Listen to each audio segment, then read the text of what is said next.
Assalamu alaikum aziz qarindoshlar. Bugun 1-oyning 15-kuni chorshanba. Menda yana bir qism uchurlar bor. Vatandagi ahvol haqida shuni bugun so'zlab beray. Bu apnichada xili ko'p uchurlar keldi. Bugun yerimni so'zlamoqchi, qolgan yerimni kelar qatim so'zlayman. Hammasi aytim muhim. Chet eldagi qarindoshlar bo'libmi, hozir har xil faoliyatlar bilan vatandagilarga yordam qilish uchun tirishayotgan qarindoshlar bu ishlardan chuqur xabardor bo'lish kerak. Ashta qilganda ishimizni texmo to'g'ri, unumli qila olamiz. Bir xabar Uyg'ur rayonidagi Partikom amaliyotda partikom emaskan, ichki qurultay. Xalq qurultayi bilan siyosiy kengash ichki qurultay yig'ini chiqdi. Mana 1-oyning 6-kunidan 10-kunigacha Urumchida yig'ini chiqdi. Shu yig'in jarayonida Kompartiyaniki doimiy hay'atlarimi bir jiddiy yig'ini chiqdi 9-sila. Bunda ahvol burun ancha ko'rib boqmagan ekan. Nima degan chog'da ikki qurultay ichilayotgan mezgilda partikomniki yig'ini bo'lmaydi odatda. Bu qatim bir jiddiy yig'in ichilibdi.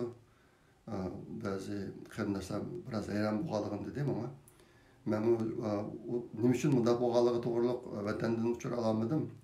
Lekin o'zimniki farzcha buniki yaqinda Ironniki 2-darajalik boshlig'i Sulaymonniki o'ldirilishi bilan munosabatli deb o'ylayman. Nimishqa deganda Beijingda bir jiddiy yig'in ochilgan. 7 shu nima Cho'nyang Changwi deb qo'ydi bular. Shu Changwiniki doimiy komiteti a'zosiniki 7 a'zosi bilan Wang Qishan, Ma'on rais Wang Qishan 8 odam bir jiddiy yig'inni chaqirdi Beijingda. Asosligi o'ziniki bexatarligini qanday qilish haqida. Amerika İran'daki 2-darajalik rahbari Sulaymonni odamsiz aeroplan bilan etib o'ltirayotgandan dunyodagi diktatorchi davlat rahbarlari hali cho'chidi. Hozir buniki alomatlari hali ko'p ko'rilyotdi. Xitoy birinchisi, undan qolsa Koreya, undan keyin boshqa davlatlarmi bor. Demak, hozir bu texnikani taraqqiy qilib, cho'ng ko'lamli urush yapolmaymi? Unumli ish bo'lganligini bu qatim Amerika ko'rsatdi.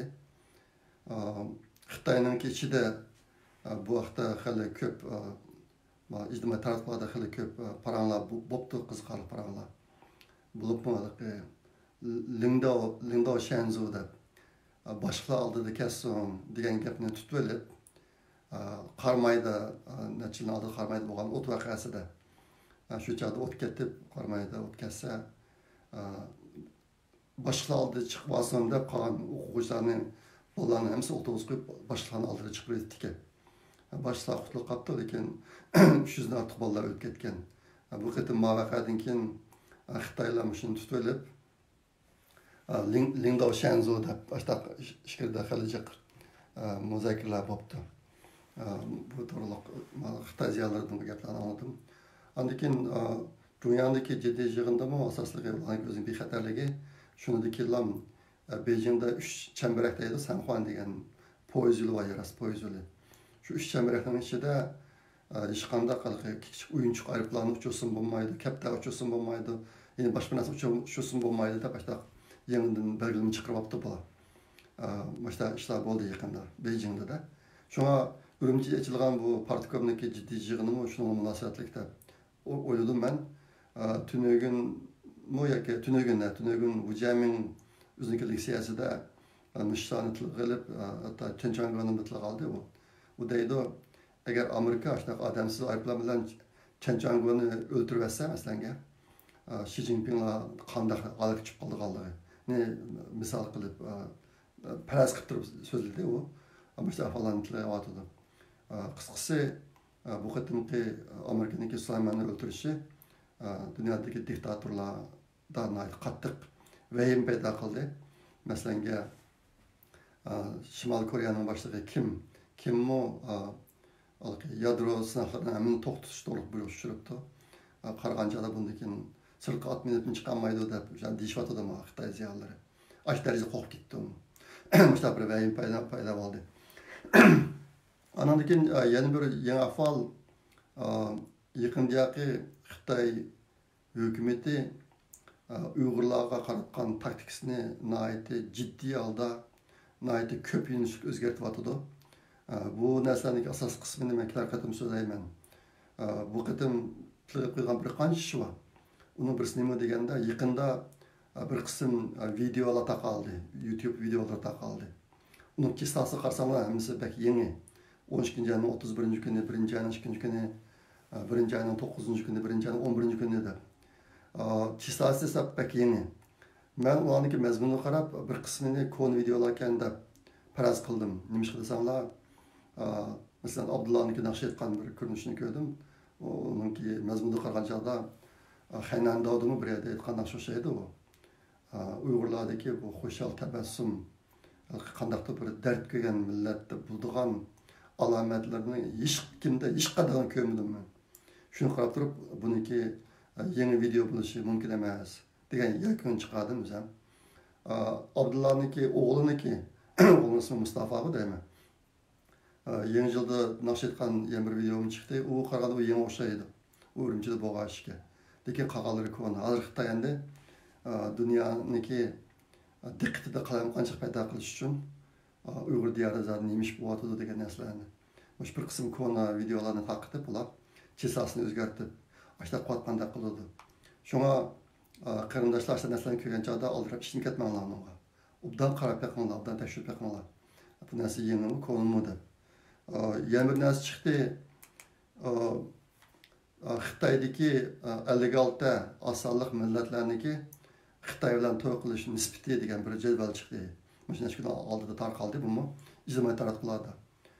Bu uni 2020 yil 1-ayning 1-kundagi bosh xabar Tokyo Shinmin deydi. Aslida taqibdi buni Xitoylar. Gazetdan bir taqatgan o'xshaydi. Ben onu üzerinden dostlarıma versem, dostlarım 2002 yılı taqatgan bir jadval o'tmaydim ama bu yıl 1-ayning 1-kuni degan jadvalda Uyg'urlarniki Xitoy bilan to'y qilish nisbati 0.16% deb bor. Deb chiqqan. O mening do'stim aytib bergan 2002 yildagi jadvaldimi 0.16%. Uyg'urlarniki Xitoy bilan to'y qilish nisbati 0.16% degan son 2002 yildagi son ekan. Xitoylar bu jadvalni bu yil 1-ayning 1-kunidagi bosh maqola deb e'lon qildi. Buni nima qilaysizlar desanglar, Xitoyning taktikasi oldin qolmaydi. Oldin qolmaydi, yaqinda vatanda qandaq echinish ahvollarniki bo'layotganligini hammamiz anglab turibmiz. Hozirgi ahvol qat'iy o'xshamaydi bunga. 2002 yili Uyg'urlar oqidan sanasi birinchi ekandik. Xitoy bilan to'y qilish nisbati qolgan millatlarning Uyg'urlardan ko'proq ekandik. Hozir ahvol qat'iy o'xshamaydi.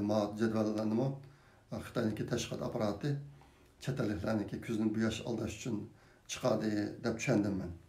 Shunga qarindoshlar buni hushyor bo'lsak bo'ldi. Yana bir nihoyatda echinish ahvolini anladim. Bu vaqtda men burun ko'p so'zlagan, shu videoda so'zladim. Men so'zlayotgan leksiyalardan bor. Xitoyniki nihoyatda ko'p sondagi Uyg'ur erlarini ishkiriga akitib olgan ahvol. Meniki kelgan uchurimda bu son 1 milliondan oshadi. Ishkiriga aketgan Uyg'urlarning soni. Hammasi ko'pinchisi yosh 18 yoshdan 46 yoshlargacha. Ma yangidan kelgan uchur bu yaqinroq boshlangan bir ish ekan. Hozir shu ishkiriga qolgan Uyg'urlarni turga olib ular har xil turlarga olib o'xshamagan ishlar uchun ishlab turibdi. Uningki birisi har xil biologiyalik tajribalar. Bunaq deb qo'ygan gap emas. Bu rasmiy asosi bor Xitoydan chiqqan xabar bu. Har xil biologiyalik tajribalarga ishlatgan bir qism Uyg'urlarni. Andaki yana bir qismini bo'lsa, hozir har kuni Shanxaydan Saudiya Arabistonga 500 Uyg'urniki ishki azasini to'shig'il turibdi har kuni 500 halol Uyg'urlarniki ishki azasi edi. Saudiya Arabiston buni ko'pincha o'zlari ishlatadi ekan, o'zlaridagi ishki azalarini almashtiradiganqa. Eşin qolganlarini atrofidagi boshqa arab davlatlarga, boshqa musulmon davlatlarga taqdim ekan. Xalqlarda bor odamning ishki azasi intayin qimmat xalqaro bozorda. İşte boshqa buni hargiz odatga odam ololmaydi. Odatga musulmonlar ololmaydi. Odatga musulmonlar ishki azalarini almashtirib $100,000 ortiq pul xarajat qilolmaydi buni. Buni butunlay davlat hukumat amaldorlari qildi degan gap. Uyg'urlarni bu halol Uyg'urlar ömrüde cho'shib ish yapmaqmagan deb tashkil etib Xitoylar hozir. Musulmon davlatlarga ishki azasini. Bunu anlab, endi o'zim ne qilishini bilamadim men. Bu jihatda burunmu xilli gaplarni anglagan, lekin hozirgidek, bugungidek biz xalqaro besim bilan Xitoyga kuni xil taslishyotdi deb o'ylayotgan bugungi kunda endi bunday ishlar bo'g'il turibdi. Benimki bu gapni bilgan deyishimdagi sabab hozir Türkler bilan musulmonlar bilan palat epirayotgan qarindoshlar bor. Dunyoning o'xshamagan yerlarda. Masjidlarga kirib so'layotgan qarindoshlar bor. Mahvalni tilgab qo'ysak. Buniki bu musulmon ellardagi, musulmon dunyosidagi puhrolar bu ishlarni bilib ketmasligi mumkin. Lekin hukumat ichida bu ish hozir intayin ig'ir umumlashib ketibdi. Musulmon dunyosidagi Uyg'ur masalasida sukut turib olishi yoki Xitoyga yonbosishidagi bir muhim sabab shu. Buni burun bildik biz, lekin ma darajada ekanligini uqmoqdik ekanman. Kuniga 500 odam. 500 odamning ishki azasi.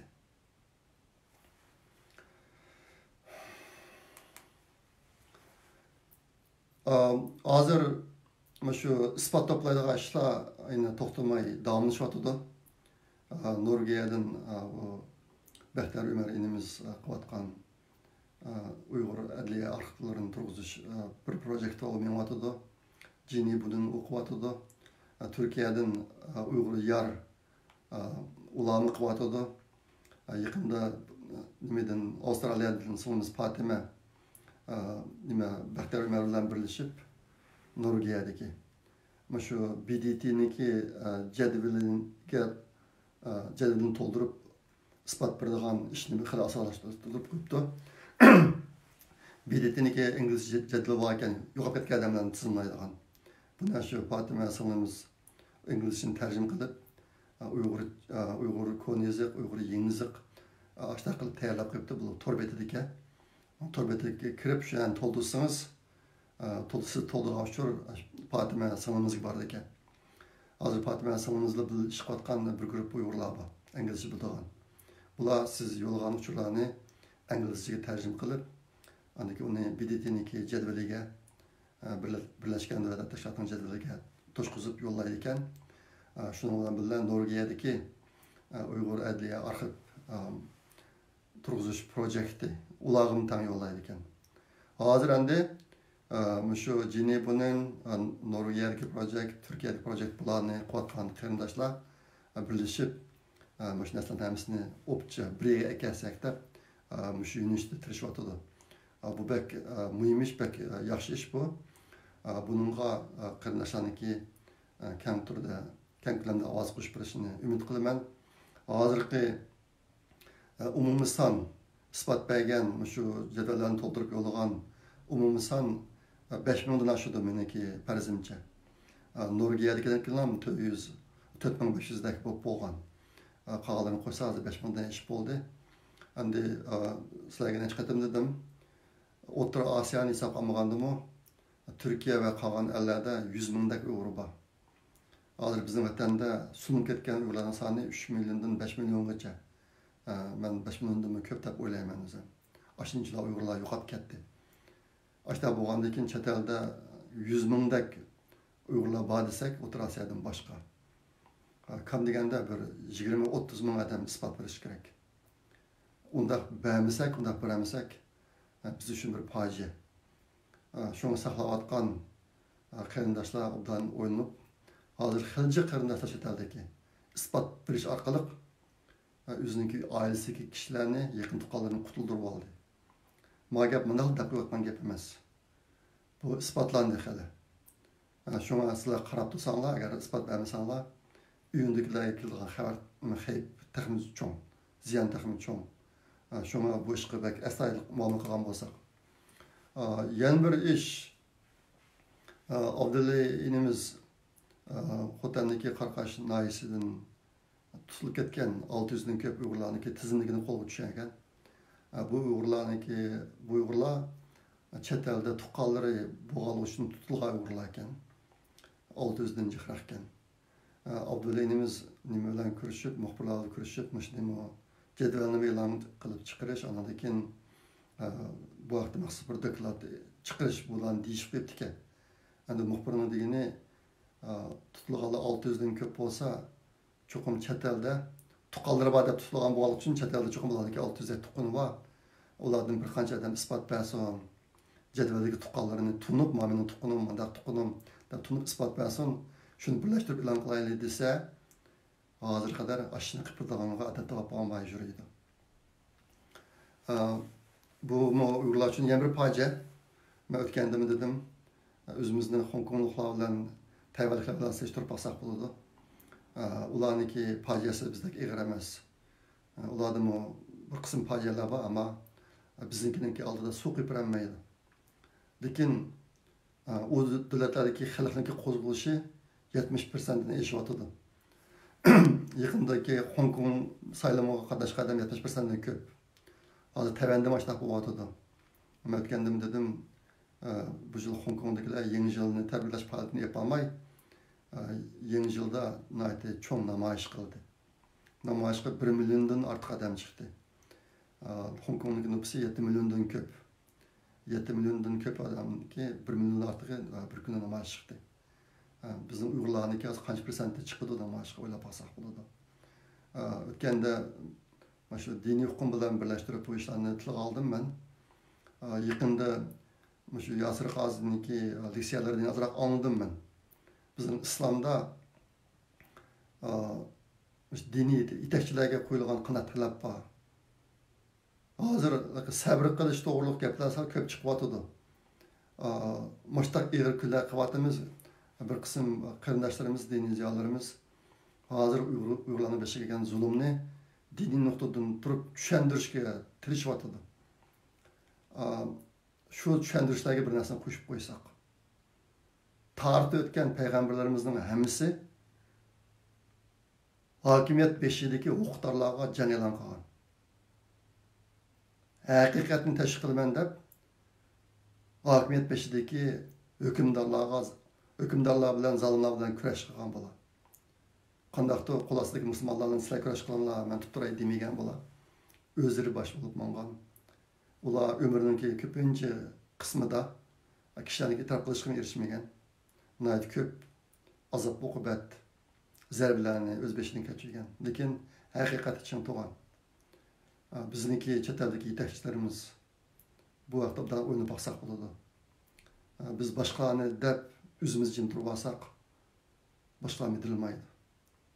Biz o'zimiz yetaklayotgan xalqni qo'zg'ayman deb o'zimiz bosh bo'lib o'shani qilib bermasak, xalq qo'zg'almaydi.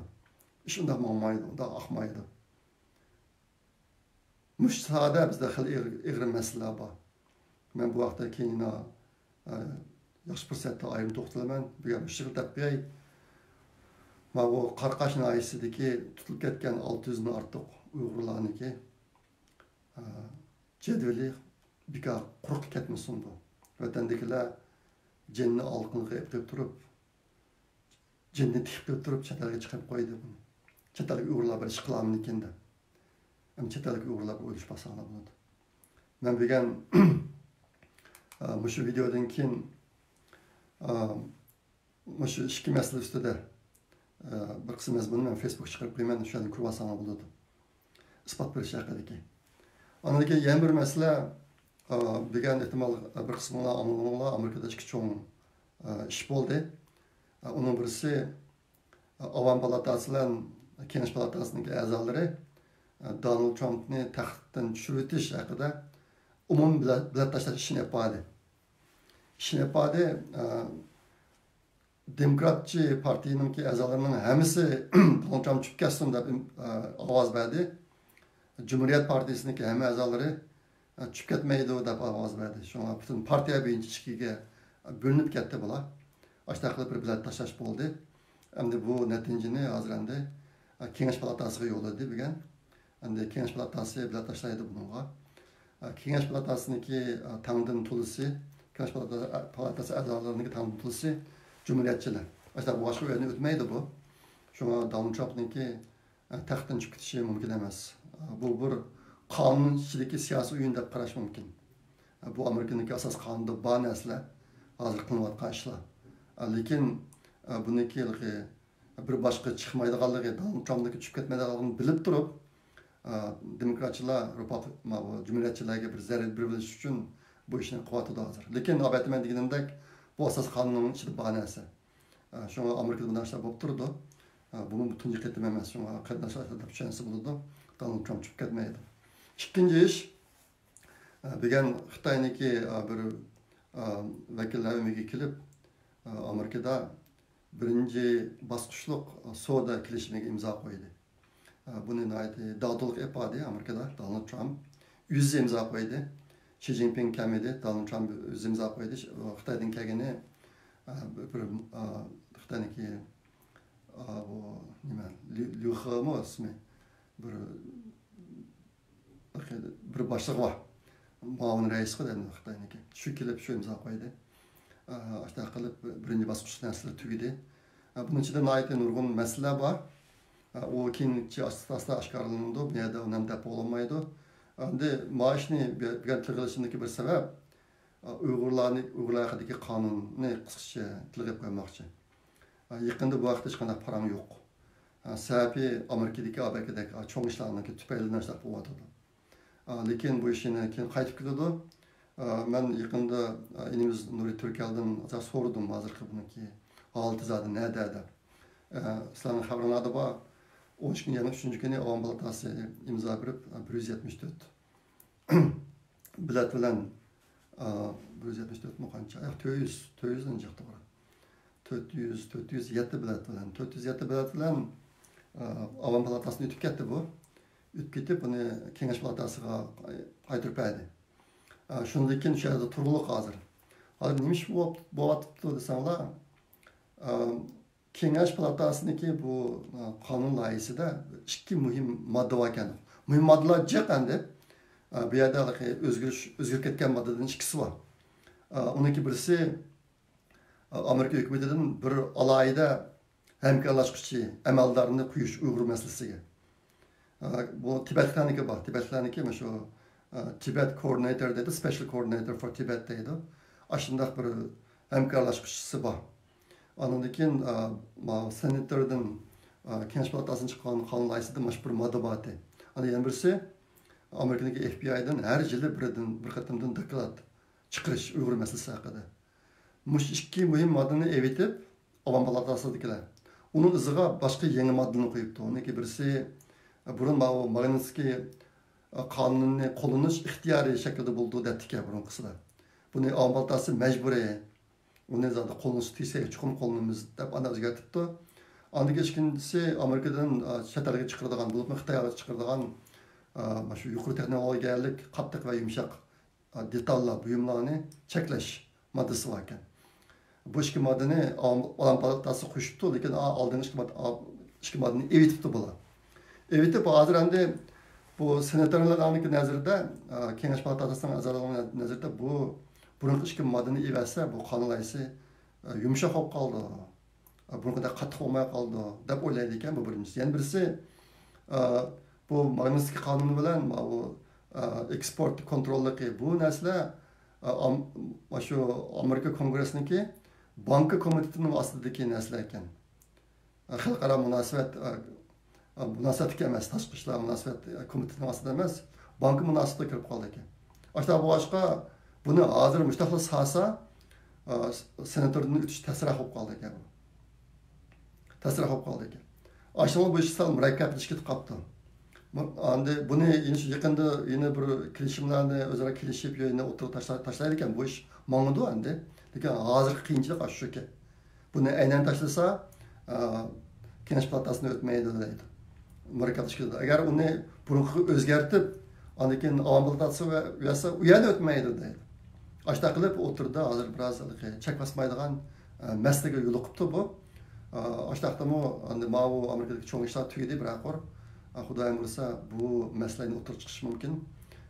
Shu aydagilar ayda 3-oylarda bir taraf bo'lishi mumkin. Lekin bu Uyg'ur qonuniki hozir holatimiz shu. Buni men shu meniki Nurinimizning egallagan uchurlar. Nurinimiz yaqinda Rubio bilan ko'rishibdi, ayrim shu qonun loyihasi haqida paranlashib shu nima Uyg'urlar haqidagi hamkorlashuvchi, alayda hamkorlashuvchi degan odamni chuqur qo'ysak, ashni evatmagan bo'lsak, jag'iga bo'lsak deb bu taklifni beribdi. Yana birisi o'tganda Kengash palatasi chiqargan Uyg'urlar haqidagi qonun loyihasida Uyg'ur degan so'z UIGHUR deb yozilgan. Nuri uni UYGHUR qilib o'zgartib bergan bo'lsanglar, ashuni hozir butun dunyo bo'yicha umumlashtiradi degan to'xtab shu taklifni beribdi, chiq taklifni berib qo'yibdi. Shunday qilib qonun loyihasi ahvoli shundoq. Xudoyim bo'lsa, men kelarapda men egalgan uchurlarning qolganlarini deyman. U uchurlar yaqinda inimiz Dolqunaysaga yuz bergan voqea bilan munosabatlik. Bu bir ayrim voqea emas. Aytaman deganda Xitoy hozir Uyg'urlarga qaratgan taktikasini o'zgartdi. Xalqaro jamoat qaratgan taktikasini o'zgartdi. Yana ko'p yangi xildagi nayramazliklar o'tirib chiqdi bundan keyin. Hozir chiqyapti bir tarafdan. Ikkilar qatam men mushaqda bir qism uchurlarni sizlarga yetkazman. Uchurlar bak muhim. Masjidlardagi tashkilot rahbarlari, faoliyatchilar bu ishlardan chuqur xabardor bo'lish kerak. Xabardor bo'lib, bu ishlarga qanday taqabul turish to'g'risida unumli tadbirlarni o'tirib chiqish to'g'ri keladi. Ma'qulamsa, bugun shu so'zlar ikkilar qatam ko'rishcha omon bo'linglar. Xayr xo'sh, Allohga omonat.